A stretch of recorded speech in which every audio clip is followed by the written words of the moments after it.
et la recette. Pour ma réalisation, je vais faire 2 galettes d'aroma coral et pour cela, je vais avoir besoin d'1 kg de semoule que je vais tamiser. Donc, je préfère toujours tamiser la semoule ou la farine, comme je vous ai toujours montré ça. On ajoute à ça une cuillère à soupe de sel. Comme ça. J'ajoute à ça 120 ml d'huile.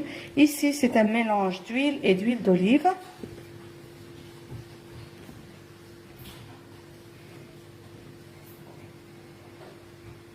On va sabler ce mélange. Donc, toujours, on aime récupérer le gras qui est dans le verre. Alors, comme ça, je vais sabler pour tout introduire. Il y a des gens qui aiment ajouter la levure à la galette pour qu'elle soit plus tendre. Mais moi, je préfère que l'aroma coral reste comme ça, bien croustillant en bouche, bien croquant, bien sablé. Alors, je ne vais pas ajouter la levure. Voilà. Maintenant, on va ramasser la pâte avec de l'eau du robinet. Alors, je vais commencer à introduire l'eau, tout doucement. Là, j'ai ajouté l'équivalent de 150 ml d'eau.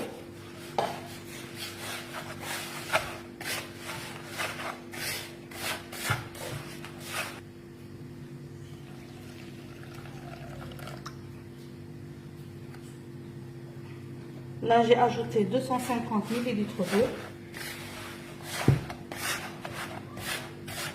Comme je vous ai dit, j'ai mis 1 kg de semoule avec 120 ml de mélange huile et huile d'olive.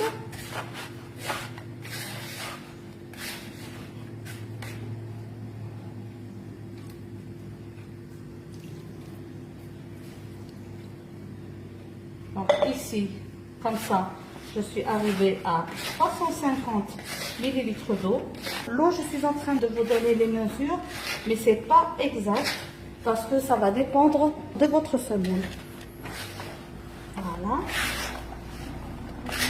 Là, je ne suis pas en train de pétrir, je suis en train de ramasser pour m'assurer que toute la semoule est bien moulée. Comme ça.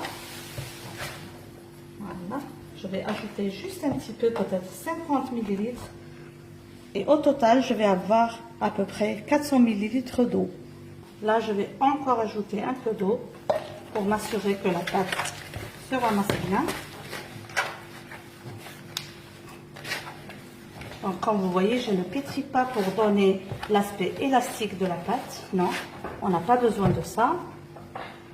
On ne fait que ramasser pour avoir une belle pâte moelleuse, malléable, mais pas trop mouillée. Voilà. Donc, vous voyez, comme ça, ma pâte se ramasse bien.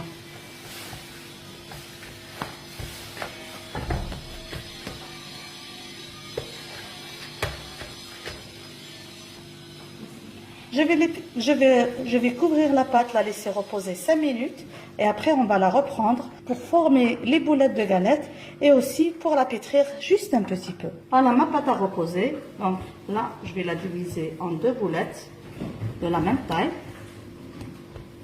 Comme ça. Je vais pétrir un petit peu et façonner ma galette. Donc je reprends la première boule. Je vais pétrir un petit peu. Donc c'est juste un petit pétrissage pour avoir une pâte douce au toucher. C'est pas pour donner de l'élasticité comme je vous ai dit. On pétrit juste pour 3-4 minutes, pas plus. Comme ça.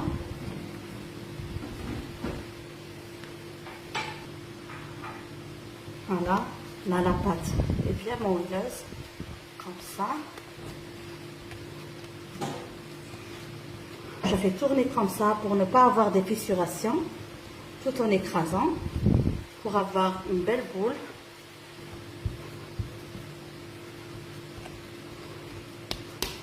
Je reprends ma pâte et je vais l'étaler. Bien sûr, cette étape, vous pouvez la faire au rouleau pâtissier comme vous pouvez la faire à la main. J'ai déjà mis mon tagine à préchauffer. Donc, c'est un tagine en fonte, un tagine métallique.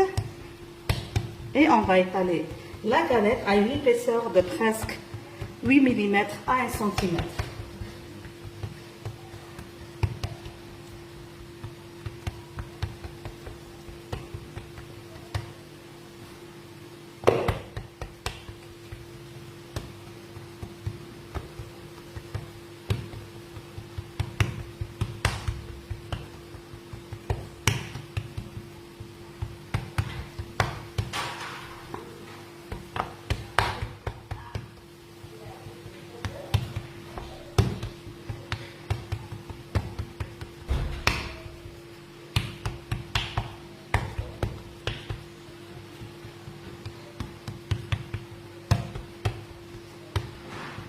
Comme je vous ai dit, si vous trouvez de la difficulté à faire ça manuellement, vous pouvez toujours le faire au rouleau pâtissier. Il faut s'assurer que la pâte ou la galette a une épaisseur uniforme. Comme ça.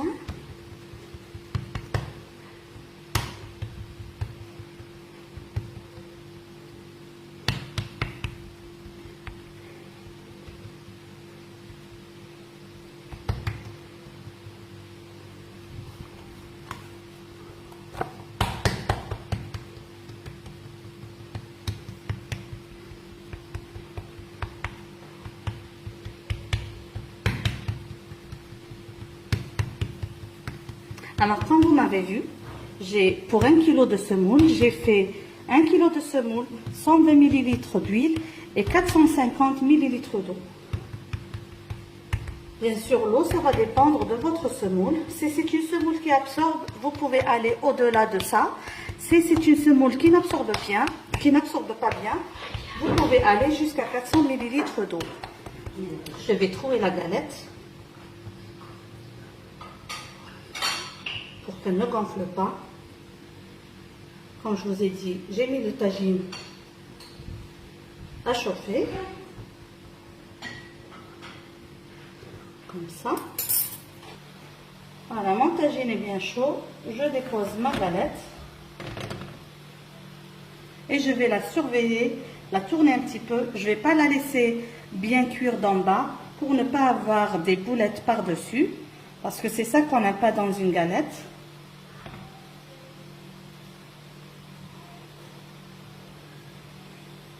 Ça, c'est le tagine de ma mère. C'est un vieux tagine. Je crois qu'elle l'a depuis 25 ans ou plus. Voilà. Pour faire léger, pour avoir une cuisson uniforme. Il ne faut pas trop laisser cuire. Donc, une petite cuisson et on tourne la galette. Juste pour s'assurer que qu'on peut tourner la galette sans la casser. Comme ça. Voilà, et je vais tourner. La mienne n'est pas encore cuite. Alors, je vais augmenter un peu. Voilà.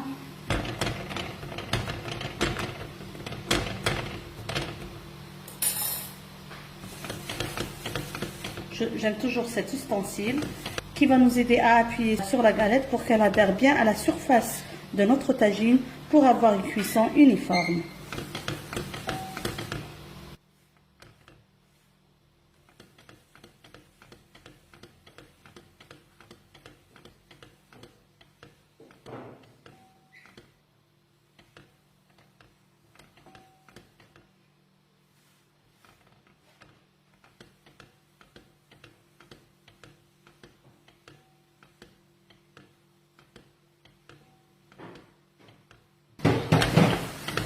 Là, j'ai tourné la galette.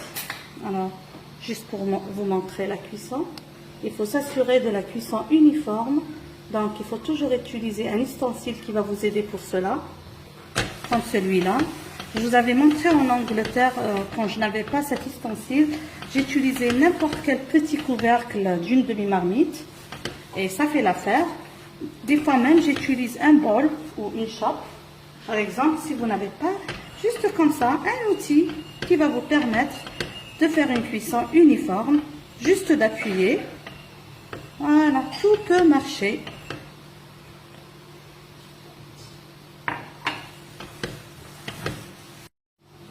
Alors voilà, ma galette est cuite des deux côtés.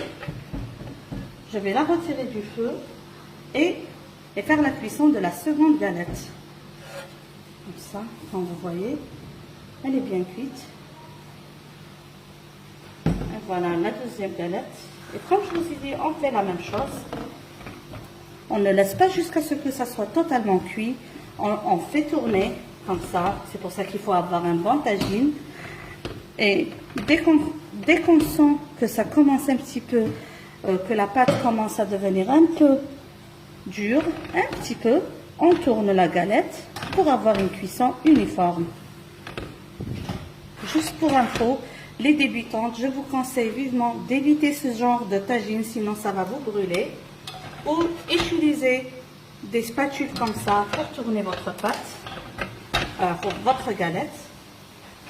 Et surtout, faites attention pour ne pas vous brûler par ces côtés. Il y a maintenant de magnifiques tagines, des tagines antifales. Moi, j'ai ça en Angleterre. Si je vais en acheter un ici, je vais partager avec vous la photo de ce tagine. Il faut cuire la galette des deux côtés jusqu'à avoir une très très belle dorure. Pour s'assurer aussi que le feu n'est pas fort allumé. Sinon, la galette va brûler de l'extérieur sans cuire à l'intérieur.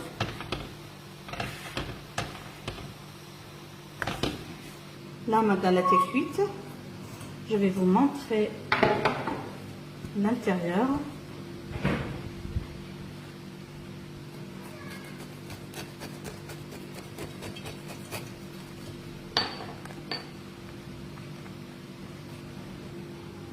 Vous pouvez voir.